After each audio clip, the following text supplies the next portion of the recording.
واش هذه دولة دابا؟ واش هذا نظام كيمثل الشعب نيت؟ واش هذه حكومة دابا فيها رئيس ووزراء ومنتخبين؟ واش هذا إعلام كيمثل دولة كاينة في الأمم المتحدة وكيعترفوا بها دوليا؟ أنا بغيت غير نتساءل مع الشعب، واش راضيين على هذا الوضع زعما؟ واش ما بقاش فيكم الحال فاش كتشوفوا هذه المزالة اللي وليتوا عايشين فيها؟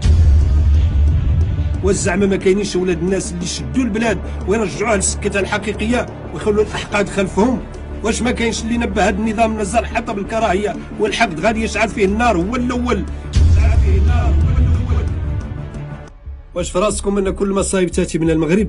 استغربتوا بحالي طبعا. شوفوا هذا الفيديو باش تفهموا. كشفت مصالح الأمن الجزائرية عن تفاصيل المخطط الإجرامي لقضية استغلال الأطفال جنسيا عبر مواقع التواصل الاجتماعي، والذي نسجت خيوطه انطلاقا من المغرب. ألقت مصالح الأمن الجزائرية بمطار هواري بومدين على إرهابية نشطة فرنكو لبنانية كانت بصدد الدخول إلى الجزائر رفقة جزائري ارتبط بها بزواج أبيض. الإرهابية أولد بمراكش المغربية. عملية تهريب قطع من الخزف التي تعود إلى العصر العثماني، حيث تم تجميعها على مستوى ولاية وهران من طرف أحد المخالفين اللي كان مشترك في العملية مع رعايا مغربيين. وقفت مفارز مشتركة للجيش الوطني الشعبي 63 تاجر مخدرات وأحبطت محاولات إدخال كميات ضخمة من المخدرات عبر الحدود مع المغرب. دولة الجزائر خدامة هذه الأيام بقاعدة كل الإنجازات تأتي من تبون وكل الإخفاقات والمصايب تأتي من المغرب. والله العظيم الا سالاو لي انا بعد القرايه ديالي كاع اللي قريت في هذه الحياه وصلت للجزائر ما بقيت فاهم والو، تبلوكات لي القرايه، تبلوكا لي المنطق وتبلوكا لي العقل ديالي. واش هذه دوله دابا؟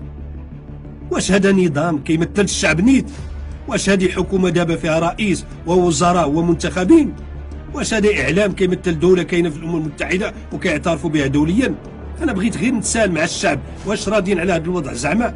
واش ما بقاش فيكم الحال فاش كتشوفوا هذه المزالة اللي وليتوا عايشين فيها؟ واش زعما ما كاينينش ولاد الناس اللي يشدوا البلاد ويرجعوها لسكتها الحقيقيه ويخلوا الاحقاد خلفهم؟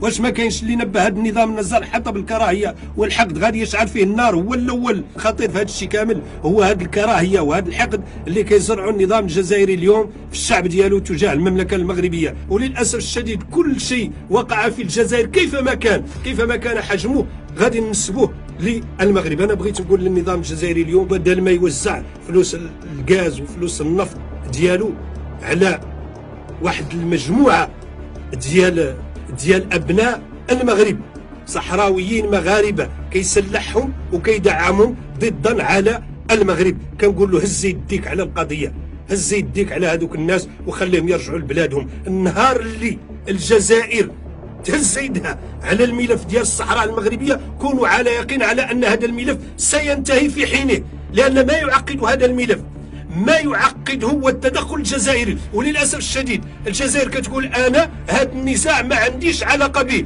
وانت مقعد الناس فوق الارض ديالك وكتموليهم وكتعطيهم الفلوس كفلوس الشعب الجزائري وكتدعمهم وتقولي ما عنديش علاقه بالنزاع. كيف هذا ماشي منطق ايضا. انا كنقول لك الا ما عندك علاقه بالنزاع خلي هاد الناس سيدي هما اللي يتصرفوا، وانا على يقين على انه والله من غدا لو تفتحت الحدود سيعود الجميع، لان هذا الجيل القديم اللي من جبهه البوليزاريو اللي زال مصر على بعض الافكار القديمه والرجعيه واللي تجاوزها الزمن، كنظن على ان الجيل الثاني والثالث والرابع والخامس اللي عاش وشاف الويلات في مخيمات تندوف وغيرها كونوا على يقين على انه مل وينتظر فقط ان يرفع العسكر يده عن هذه القضيه وسوف تنتهي. وانا اعي جيدا ما اقول، يجب ان يرفع العسكر وترفع الجزائر يدها عن القضيه الوطنيه ديالنا، وكونوا على يقين على ان هذه القضيه ستنتهي حتما.